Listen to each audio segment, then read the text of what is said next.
Hey, what's up, guys? Let me fix my lamp there. It's a little early in the morning. Uh, been out for a while. I got out last night, I think around a little after 8 p.m. So I wanted to get on here, give you guys a quick update. I know it's kind of early. Some of you are probably getting up and getting ready to head out the door. I have to head out and probably see parole and probation. Hello, Carolina. Hello, everyone. Uh, if everything's good, I kind of on my end, I'm looking kind of choppy. Is everything okay on you guys? Can you guys get good signal? You guys, I'm not choppy on your end. If I can get someone, cool. All right. Well, guys, I just kind of wanted to give a quick update and a recap of what happened. Um, a lot of you already know that I was arrested in July of 2017 for possession of a concealed firearm. Now, what happened then, I didn't really like talking too much about the case, all right? So I knew I was being watched, and every time I would speak, I knew that the DA was going to try to strengthen his case by listening and watching my video. So I was kind of holding back. So this is what happened. I was at work. I was a doorman. My job was just pretty much to check people in, check IDs, make sure they were on guest lists, give them over to the hostess, let her take them. Sometimes I would take them to their table. So those are my duties, simple duties. I was running a little bit late. I went. I was running a little late. I was setting up the poles, setting up the ropes, setting up the cash register. Um, I then, I was trying to get everything, organized. I was then approached by three plainclothes gentlemen. One was wearing a hat, and I told him, "Hey guys, 1 second, no ball caps allowed inside the nightclub. Uh, it's dress code. You can leave it in your car or leave it up front." One looks at the other, kind of like, "Well, who's this guy?"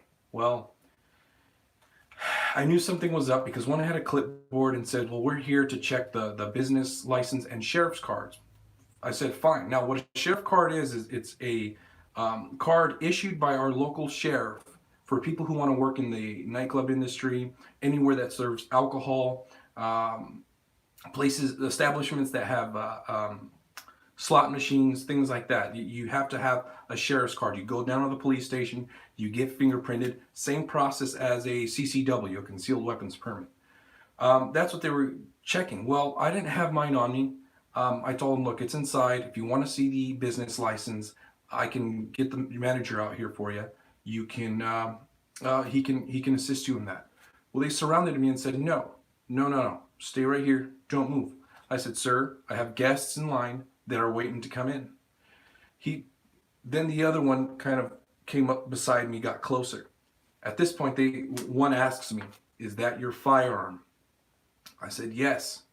At this time, he says, he discerned it. He discerned the firearm. He already knew it was on my hip. He says, "Do you have a concealed weapons permit?" I said, "No, there's no permit required for a open carry." Well, he grabs me and puts me in cuffs. And at this point, I'm not sure, okay, who are these guys? Who are they with? So then I asked him, "Who are you?" Then that's when he pulled out his badge and says, "Metropolitan Police Department, Special Investigations Unit." And I said, "Well, what are you arresting me for?" "Possession of a concealed firearm," he says. We go kind of back and forth on it. I'm like, "No, I'm open carrying. Yeah, call my boss, call everybody here. Everybody knows I open carry. I'm not concealed carrying." My boss, everybody else comes out. Some of the people were held at the door. The police officers didn't allow too much people to come outside the door. They said, "No, stay back." At that time, I noticed four more plainclothes people coming from the other side of the building. Um, I knew they were cops because just the way they were talking and signaling each other, they approached us. And I said, and at that point, I've been in the nightclub industry before. We've had visits from the city, from the state. we've had those type of checks before. They don't send 8 undercover officers, 7 undercover officers to check a business license. It's just usually one pencil pusher who just goes, checks off, says, all right, cool, I'm out of here. At that point, when they were sitting me down and checking and doing inventory in my pockets, I knew then that it was because of my activism. Sorry guys, I'm trying to get my charger in here.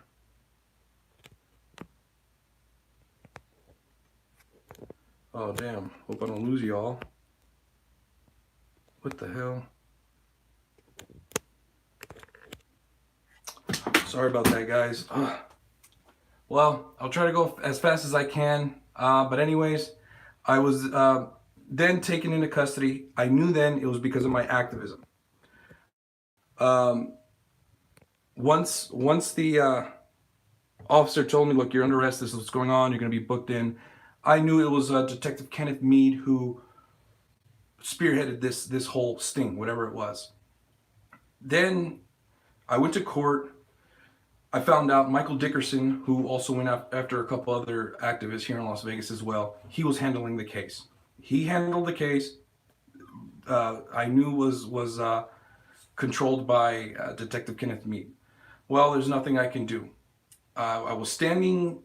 I was trying to fight the case as best I could, but then they started going after my boss. They started looking into his licenses. They wanted to see his receipts from 2013, 2014. He was getting calls from different agencies, the local license department. They were all hounding him, and he's been in the business for 14 years, and he knows that it stems from my activism. Now, fast forward, we start going to court. I had my witnesses in line. They were saying I was open carrying. The officers in their narrative said only 2 officers showed up. They weren't counting the rest of them. In their narrative, they're saying only 2 officers were on scene. I had witnesses saying otherwise. I had a pretty good case, guys. I did. I could have won. But my employer was being harassed. He worked hard for his business. Now, I'll put my life, liberty, and property on the line for liberty, but I will not ask anyone to do that, to put theirs and risk theirs for me. I will never do that. So yes, I took a deal. I took a plea deal. I said I cannot stand them harassing my boss. My boss came close to losing his business. He had to sell it to someone he trusted so that the police and the state couldn't seize it. So yes, open carry of a firearm is legal, but they said I was concealed carrying. They totally lied on me. So I took the deal. I went in for a plea for the finalization for the whole deal. I got sandbagged. I got ambushed. Detective Kenneth Mead, who I know was behind this case, who wasn't involved in it, but he was behind the scenes. I knew he was. He was there in the courtroom, smiling at me. He was there, just acting like it was a big joke. He took screenshots from my Facebook posts, where in one post I said, and I quote, that our nation was founded by men who killed the enemy oppressor.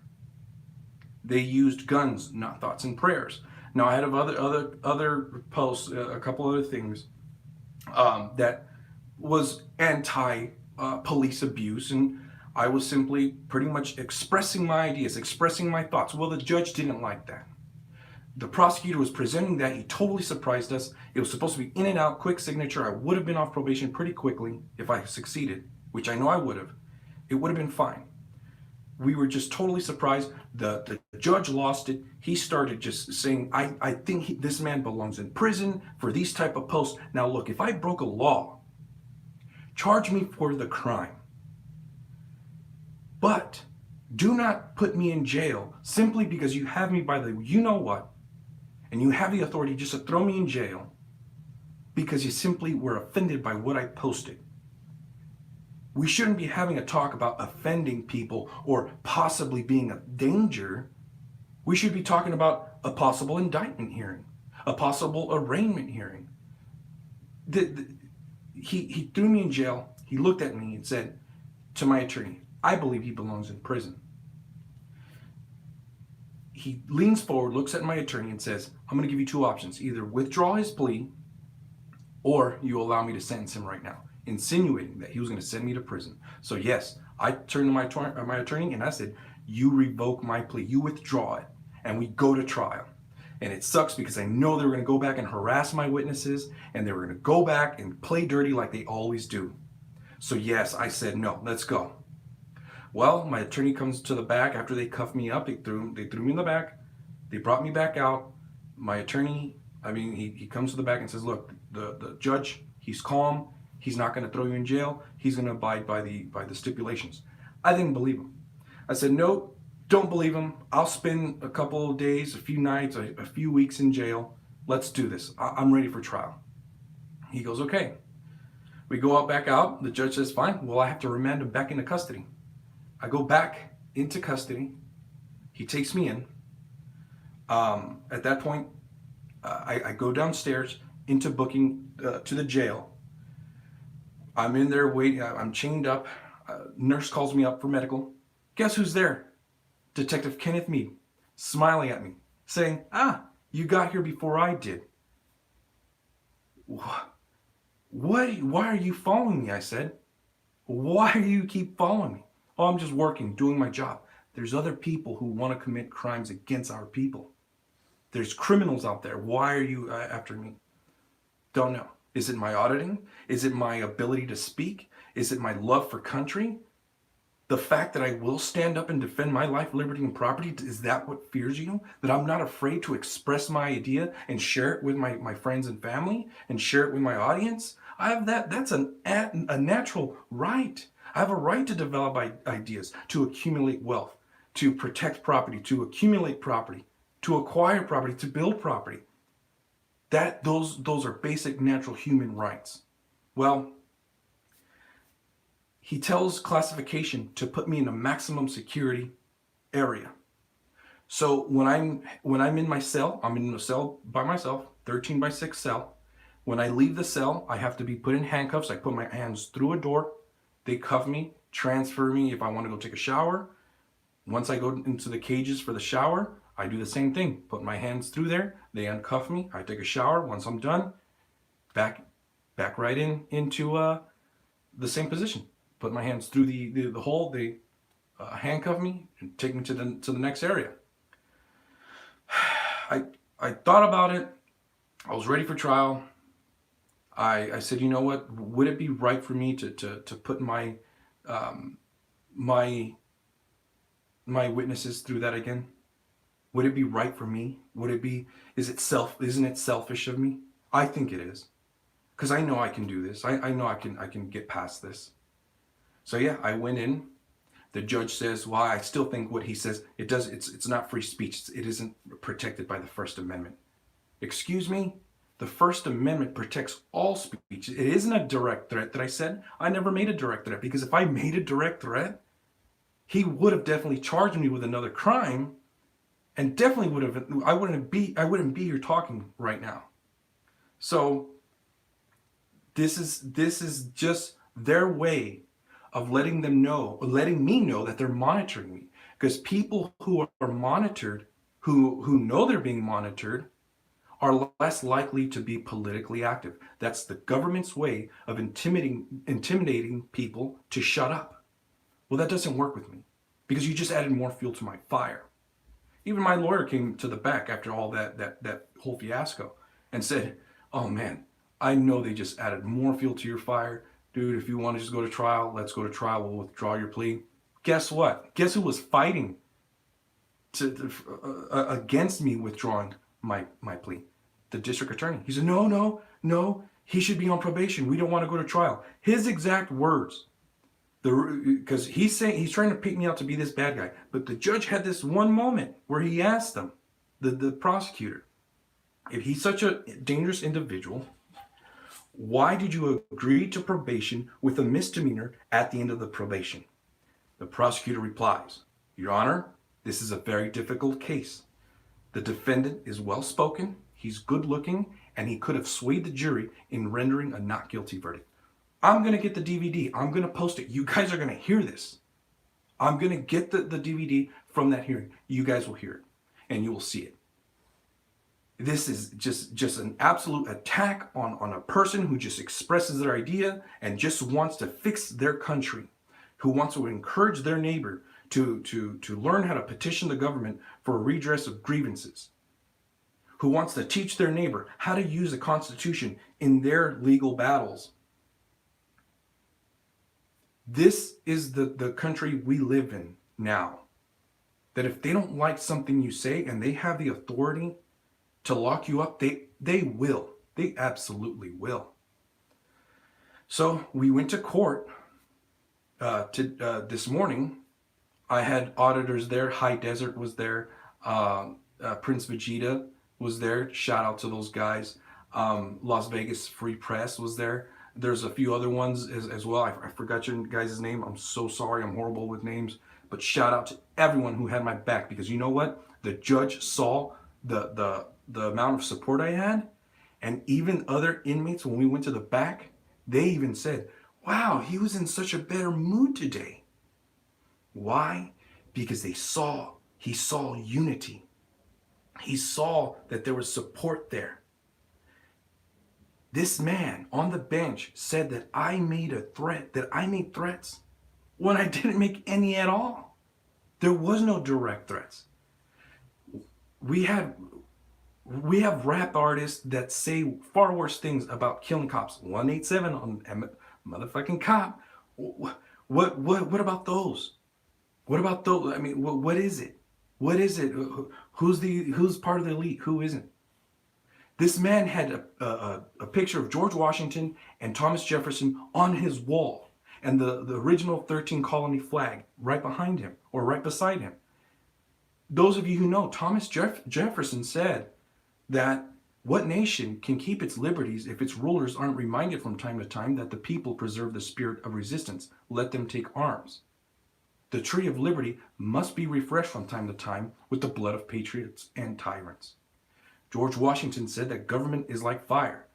It can either be a fearful servant or a dangerous master, pretty much implying the people's duty to keep the government in check. That's all I'm doing. That's all I'm expressing and showing how important it is for individuals to keep their government in check. Our country right now is I mean, we do audits all the time, right? I mean, we got auditors out there. When are people finally going to realize that our nation is morally and spiritually bankrupt? We need to find better ground. We need to start holding these people accountable. We need to start utilizing our Bill of Rights and expressing what a beautiful thing it is to use them and to stand on it. I, for one, am not afraid. I'm not afraid to use it, guys. So, with that said, guys, I'm on probation. It's going to be a short probation. I think I can be successful at it. Now, I mean, Kenneth Meade wasn't there today, nor were the other agencies. The day I was arrested, there were a couple of agencies. FBI was among them. One of the bailiffs was telling me, even he said, you're pretty popular. You had different agencies there just for you. So they weren't there today. And I think it's because they saw us, they had everyone, they saw all my support. They knew that I had a support. So, yes, Detective Kenneth Meade did arrest Fishers of Men. And Mr. Dickerson, the prosecutor, was the prosecutor in Bryce Queller's case. Yes, he also went after Tactical Tony, Detective Kenneth Meade. That's the thing. These people go after activists. Bryce Queller, he was a Christian activist. He was sharing his ideas, expressing his thoughts, expressing his feelings, and they took him to jail for it. They sent him to prison. But I can't be easily intimidated. I'm not going to be easily intimidated, guys. We got to keep fighting. And I know I could have won. I mean, the prosecutor didn't want to take it to trial. He fought to make me take the probation that I originally agreed to, which I did. It wouldn't be right for me to put my witnesses through that stuff again. I couldn't do that.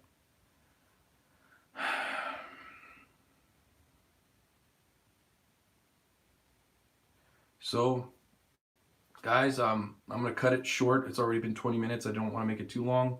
Um, and yeah, I'm not here to change people's morals. I'm here to express my liberty, and I understand that the only liberties we have are the ones that we're willing to stand up and defend. Nobody else is going to do it for us. You draw the line, you stand your ground, and you stand up for your rights, even if nobody's standing with you. That's what liberty is all about. I've said this before, that all rights derive from property. If you have no property, you have no rights. My right to life comes from my body, which is my number one form of property. If somebody else owned my body, that would make me nothing more than a slave. Nobody owns my body. And the things that come from my body, the ideas I develop, the house I build with my own two hands, the wealth I accumulate through my labor, those all belong to me. And they should be viewed as part of me, as the fingertips at the ends of my hands. And because Article 4, Section 4 of the U.S. Constitution says that we are a republic, that means that in a republic, the individual has full rights to their property, and that individual can exclude anyone from that property, even the government. Why do you think they wrote the Second Amendment right after the First? Because they knew the importance of self-defense. Because self-preservation is what keeps a nation going. It's what keeps a people alive. If people didn't believe in self-defense, we would not be here. Our nation would not exist. So guys, yeah, keep it secular. You know, I know a lot of people who don't believe in God. They don't believe that our rights are God-given. But hey, if you believe that we are the result of biological progression, or that your rights are a gift by virtue of nature, it doesn't matter. Your rights don't come from government. Government has no authority to dictate our rights. Because our property rights, it's look at the Bill of Rights, the First Amendment. Your right to free speech comes from your body. Your Second Amendment is your firearm. It protects your body and your property. And you can acquire property. You can go out with your rifle, dispatch a deer, feed your body, your property, acquiring property from the forest to feed your family, put food on the table. All rights derived from property. The quartering of troops, Third Amendment. Troops can't go into your home and just make themselves at home and have their way with your wife, or drink your liquor, take your tea, your coffee. They're limited. The Fourth Amendment, the right to be secure in your person, houses, papers, and effects. What is your person? Property. Houses, property. Papers, property. Effects, more property. Your effects is your camera, your phone, all those things. So, go down to the courthouse. You'll see people who are there for damaging property in a criminal manner. It's whether if it's malice, if it's accidental, if it's your fault, you're going to pay. You're going to make that person whole again. If they stole property, they're going to have to make that person whole again. Go down to the family courts. The family courts, you have two people, two bodies getting a divorce, two properties getting a divorce. What are they separating? Property. The house, the boat, the kids, the cars, the bank accounts, all that. All rights derive from property, guys. So this is what I try to do. I try to simplify the way I look at the Constitution, and I try to share it with you the best way I can. There it is, guys. I'm gonna cut it short here. I love you guys. Thank you for the support. I will keep more videos coming. I have some videos that I've already have stored that I'm gonna go ahead and pump out. Their audits. I'm gonna take it easy for a bit. I'm still gonna do some activist work. Just gonna try not to fall in the net of my enemies, because I know they await me, and I know they're seeking to destroy me. My lawyer even told me they're watching my every move. So, guys, love you guys. Remember why we do this: God, country, and family. And don't give up. God save the Republic. Thank you.